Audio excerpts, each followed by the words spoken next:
Hi there, this is a very quick video for translators who gracefully accepted to translate our PageSpeed Leads application. You'll see that the process to translate the pieces of text for the application is relatively straightforward. We will send you a zip file that, once unzipped, will produce a folder or directory like this. In there, you will find a file with a .json extension and a folder. The first two letters are going to change depending on the language to which you are translating, but basically the structure of the folder is always going to be the same. These are text files that you can open in any text editor, be it Word or Notepad or whatever you want. I personally use something called BBEdit on the Mac, but you really don't have to do this. It's really up to you. There are two different format of files that are slightly different, but you should be able to figure them out quite quickly. So if we start with the PHP files, what you will see is always a left side and a right side, which I suspect you translators are used to seeing in your regular tools. So in the PHP files, the left side is kind of a keyword that the program uses to figure out which piece of text to show in a specific language. You don't really have to bother with the left side. What you will want to translate is the actual right side. Anything in between these single quotes is for you to translate. Now, I say anything, but there's a small exception.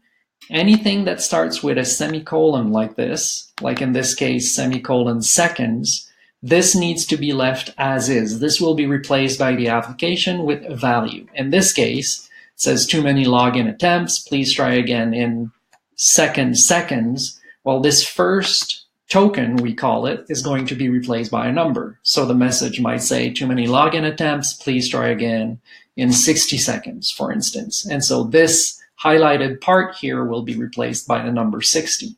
So you have to leave these parts totally intact. So you leave the semicolon, and whatever's after that, you do not translate. This needs to stay exactly like this. It's an identifier for the program.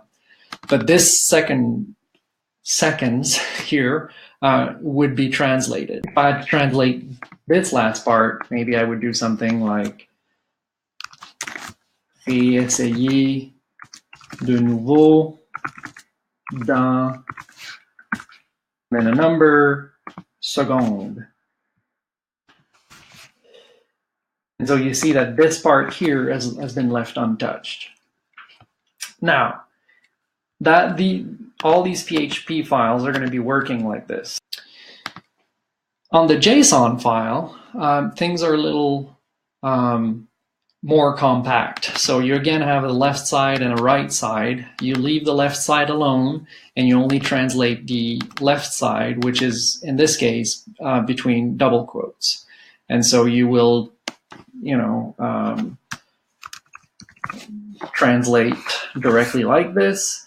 You will have, in this case, also the same, in some cases, the semicolon scheme that we just saw. So same rules here. I would leave this untouched.